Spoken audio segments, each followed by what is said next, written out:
from New York, Late Night Show with Mike Siddiqui. السلام علیکم صاحبوں، سب سے بڑا خسارہ زندگی میں اخلاقی خسارہ ہوتا ہے، اور سب سے بڑی بدنصیبی یہ ہوتی ہے کہ انسان کسی بزرگ کے ساتھ زیادتی کرے۔ پاکستان کے حالات کا علم آپ کو ہے، مجھ کو ہے، سب کو ہے۔ پاکستان کے جو ایکس ملٹری کے لوگ ہیں، ہمارے ایکس فوجی صاحبان جو ہیں، وہ بھی حالات دیکھ رہے ہیں اور روتے ہیں۔ انہوں نے اپنی زندگی، ساری زندگی ایک رسک، ایک جان اپنی ہتھیلی پہ رکھ کے زندہ رہے ہیں۔ وہ لوگ، انہوں نے جنگیں لڑی ہیں پاکستان کے لیے، ایک نہیں دو جنگیں لڑی ہیں۔ جنہوں نے دن کو ڈیوٹی دی ہے تو رات کو پہرا دیا ہے، کبھی تھکن کا شکوہ نہیں کیا، کبھی اپنے بچھڑ جانے والوں کی دعائیاں نہیں دیں، ان کا کوئی معاوضہ طلب نہیں کیا، ساری زندگی نسل در نسل اس میں لگا دی ہے، اور آج پاکستان کی سرزمین پر ان کو گھسیٹا جا رہا ہے، ان کو مارا جا رہا ہے، ان کو گالیاں دی جا رہی ہیں۔ کہاں؟ سرزمین پاکستان پر۔ اس سے زیادہ بدنصیبی اور کیا ہوگی؟ یہ ابھی 2 دن پہلے کی بات ہے کہ ایکس ملٹری حضرات جو ہیں وہ ایک پریس کانفرنس کرنا چاہتے تھے، اسلام آباد کلب پہنچے تو کلب میں وہ دروازے ان پر بند کر دیے گئے، وہاں سے نکال دیا گیا۔ کس کے کہنے پہ؟ مریم نواز کے کہنے پر۔ کیا یہ خبر جنرل باجوہ کو نہیں پہنچی ہوگی؟ ان کو تو پل پل کی خبر ہے، لیکن وہ تو اب کوفیوں کے درمیان میں گھرے ہوئے ہیں، ان کو نظر نہیں آئے گا، ان کو سنائی نہیں دے گا۔ ایک خاتون نے وہاں پہ کہا کہ آپ نے اپنا تو بیلجیم میں وہ بنا لیے، جائیدادیں بنا لی، اور ہماری پینشن بھی رکوا دی۔ یار یہ کہاں کا انصاف ہے کہ آپ وہ یہ کہہ رہی ہیں کہ انہوں نے، باجوہ صاحب نے خود تو بیلجیم میں بڑی جائیدادیں بنا لی اور ہماری پینشن بھی بند کروا دی، اور اب اس کے بعد ہمارے ساتھ یہ سلوک کیا جا رہا ہے۔ کیانی آسٹریلیا میں بیٹھے ہیں اپنے شاندار گھر میں، کتنے ہمارے ایکس جنرل جو ہیں وہ کہاں کہاں کیسی کیسی خوبصورت عیاش پسند زندگی گزار رہے ہیں۔ اندازہ لگا لیجئے، آپ دیکھ لیجئے خود۔ تو ان صاحبہ نے عمران خان سے متعلق ایک سوال کے جواب میں کہا، کہنے لگیں ہم اس کا ساتھ اس لیے دیتے ہیں کہ وہ سچا ہے، اور اس کا سچ یہ ہے کہ وہ کہتا ہے کہ میرے مرنے کے بعد میرا گھر جو ہے، ایک ہی گھر ہے بنی گالہ کا، جو میری جائیداد ہے وہ شوکت خانم ہاسپٹل کو دی جائے۔ وہ یہ عزائم رکھتا ہے، جبکہ نون لیگ ہو یا زرداری ہو، یہ عزائم رکھتے ہیں کہ زیادہ سے زیادہ پیسہ لوٹ کر لندن لے کے جاؤ اور فرانس لے کے جاؤ، وہاں جا کے جائیدادیں خریدو۔ کیا اس فرق کو آپ ایسے ہی اگنور کر سکتے ہیں؟ تو پھر آپ سے بڑا اگنورنٹ مورون کوئی نہیں، اگر آپ اس کو نہیں سمجھتے تو۔ اچھا، وہیں پر ایک ایسا حادثہ ہوا ہے کہ جو بیان کرنے کے لائق نہیں ہے، لیکن تھوڑا سا بیان کرنا چاہیے۔ ایک 80 سالہ فوجی بزرگ، 80 سال، جنہوں نے زندگی لگائی ہے پاکستان کے لیے، یار زندگی گنوائی ہے، سارا دن میدانوں میں، پہاڑوں میں، ریگستانوں میں، جنگلوں میں، ایک عزم، ایک حوصلے سے ہماری آپ کی حفاظت کے لیے زندگی گنوائی تھی۔ کل انہیں مارا گیا، پیٹا گیا، دھکے دیے گئے۔ آپ صلی اللہ علیہ وسلم نے فرمایا تھا کہ جس نے میرے کسی بھی بزرگ کو، کسی بھی مسلمان بزرگ کو عزت دی، اس نے ایسا ہے جیسے مجھے عزت دی۔ سرزمین پاکستان پر 80 سالہ بزرگ کو، جو پاکستان کے حق میں آواز اٹھانے آیا تھا، باقاعدہ دھکے دیے گئے اور مارا گیا ہے۔ کس کے کہنے پہ؟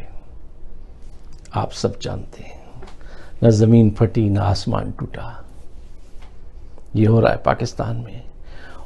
وہ اوپر دیکھ رہا ہے، عذاب کس صورت میں آئے گا، کیسے آئے گا، اس کا انتظار ہی کیجئے۔ جو لوگ پریس کانفرنس کرنے آئے تھے انہوں نے پریس کانفرنس میں کیا کہا، وہ کیا ڈیمانڈ کر رہے تھے؟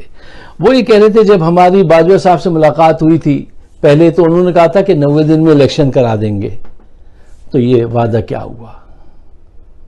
ان کا دوسرا پوائنٹ تھا کہ رانا، وہ جو مونچھوں والا شخص ہے، اس کو ہٹائی، اس کا بیک گراؤنڈ کرمنل ہے، پکا کرمنل بیک گراؤنڈ ہے۔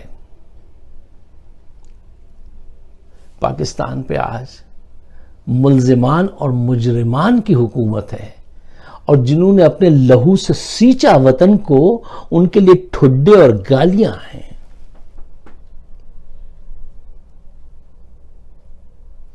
وہ شدید گرمی میں باہر پریس کانفرنس کرتے رہے، ان کی پریس کانفرنس کسی چینل نے نہیں دکھائی۔ کس کے کہنے پہ؟ مریم نواز کے کہنے پر۔ مریم نواز محب وطن ہے، یہ ہمارے سارے ایکس فوجی غدار ہیں۔ نواز شریف محب وطن ہے، عمران خان غدار ہے۔ زرداری محب وطن ہے، عمران خان غدار ہے۔ یہ سارے ایکس فوجی جنہوں نے زندگی بتائی پاکستان کو پروٹیکٹ کرنے میں، یہ غدار ہیں۔ شہباز شریف وفادار ہے، وہ آپ کی آنکھوں کا تارا ہے باجوہ صاحب۔ اتنا احساس تو ان لوگوں کو کرنا چاہیے کہ ان کے سامنے کون کھڑا ہے، اس کا کیا بیک گراؤنڈ ہے، اس نے پاکستان کے لیے کیا کیا ہے، تم نے کیا کیا ہے، سوائے لوٹنے کے تم نے تو کوئی کام نہیں کیا۔ خون بہانے کا وقت آیا تو انہی فوجی گھرانوں نے خون بہایا ہے، اپنا خون دیا ہے انہوں نے، دوسروں نے بھی دیا، لیکن یہ تو 24/7 آن ڈیوٹی ہیں۔ اور تاریخ گواہ رہے گی کہ جب اتنا بڑا کال تھا، اتنا بڑا اخلاقی زوال تھا، تو 70 سال کی 75 سال کی عمر میں بھی تم باہر نکلے تھے، اور تم نے وہاں آ کے عمران خان کا ساتھ دیا تھا، اور حق بات کے لیے تم دوبارہ آن ڈیوٹی ہو گئے تھے اس عمر میں۔ تاریخ لکھے گی کہ یہ وہ چہرے ہیں کہ جنہوں نے عمران خان کا ساتھ دے کر پاکستان کو بچایا تھا۔ 70 سال کے بعد کون ڈیوٹی دیتا ہے؟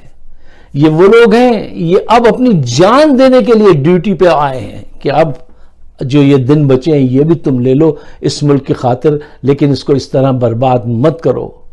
ہمارے ایٹمی اثاثے بکھر جائیں گے، ہماری ترقی ختم ہو جائے گی۔ جن چوروں کو تم لائے ہو، انہوں نے پہلے ہی معیشت کو لوٹا تھا، یہ اب بھی لوٹیں گے۔ اگر تم ان سے معیشت درست کرانا چاہتے ہو تو یہ تو جواب دو کہ پھر کو لوٹا کس نے تھا۔ ان کو کوئی تہذیب تو سکھاؤ۔ باجوہ صاحب، کیسے آپ نے رات کے اندھیرے میں شب خوں مارا ہے، کس طرح حکومت کو چپکے سے اندر اندر آپ رینگتے ہوئے آپ آئے، اور آپ نے سارے لوگوں کے ارکان ان کے پورے کروائے، ان کو وہاں سے ان کی وفاداریاں بدلوائیں، اور یہ حکومت بدلی۔ آپ نے چپکے سے یہ کام کیا، اور اب مریم نواز اور یہ دوسرے لوگ مل کر ہمارے بزرگوں کی توہین کر رہے ہیں۔ ان کو کچھ اخلاق سکھائیے، کچھ تمیز سکھائیے، کچھ کردار کے متعلق بتائیے۔ جنگ ہی شعر دیکھیے کہ جنگ ہی ٹھہری تو جنگ کے کچھ آداب بھی ہیں۔ جنگ ہی ٹھہری تو جنگ کے کچھ آداب بھی ہیں۔ پیٹھ میں خنجر گھونپنے والوں، سامنے آ کر وار کرو۔ چپکے سے آپ نے حکومت بدلوائی آدھی رات کو، اور کس کے ہاتھوں میں آپ کھیل رہے ہیں؟ پاکستان کے مقدر سے کھیل رہے ہیں آپ۔ آج وہ لوگ جنہوں نے ساری زندگی پاکستان کی حفاظت میں گزاری تھی، اپنے ملک میں کھینچے جا رہے ہیں، گھسیٹے جا رہے ہیں، مارے اور پیٹے جا رہے ہیں۔ یہ ویڈیو دیکھیے اور اس دکھ کا اندازہ کیجئے۔ کیا یہ ڈیزرو کرتے تھے؟ ان کے ساتھ یہ سلوک کرنا چاہیے تھا؟ تم بدنصیب نہیں ہو تو بدنصیبی اور کیا ہوتی ہے؟ تم غدار نہیں ہو تو غداری اور کیا ہوتی ہے؟ کتنا لوٹو گے؟ کب تک لوٹو گے؟ وقت کے ہاتھ ایک دن تم ضرور آؤ گے اور تمہارے ساتھ انصاف ہوگا. میں آخر میں آپ سے کہتا ہوں عمران خان کا ساتھ دینے کے لیے جس طرح سے یہ بہن سامنے آئیں, یہ بزرگ سامنے آئے ہیں, یہ ایک بہت بڑی ہوپ کی, ایک بہت بڑی امید کی نشانی کرن ہے. اور میرے دل کو یہ یقین ہو چلا ہے کہ پاکستان ول پریویل انشاءاللہ, پاکستان ول تھرائیو, ہم آگے بڑھیں گے اور پاکستان ترقی کرے گا. کیوں؟ جو جذبے میں دیکھ رہا ہوں, جو امنگ میں دیکھ رہا ہوں, جو خواہش میں دیکھ رہا ہوں, وہ گواہی ہے اس بات کی کہ یہ سیاحت ختم ہوگی, ضرور ختم ہوگی. اگر آپ میرے خیالات سے اتفاق کرتے ہیں تو اس کو شیئر ضرور کیجئے. تمام ایکس فوجی حضرات کو سلوٹ, ان کے لیے بہت ساری دعائیں. خدا حافظ.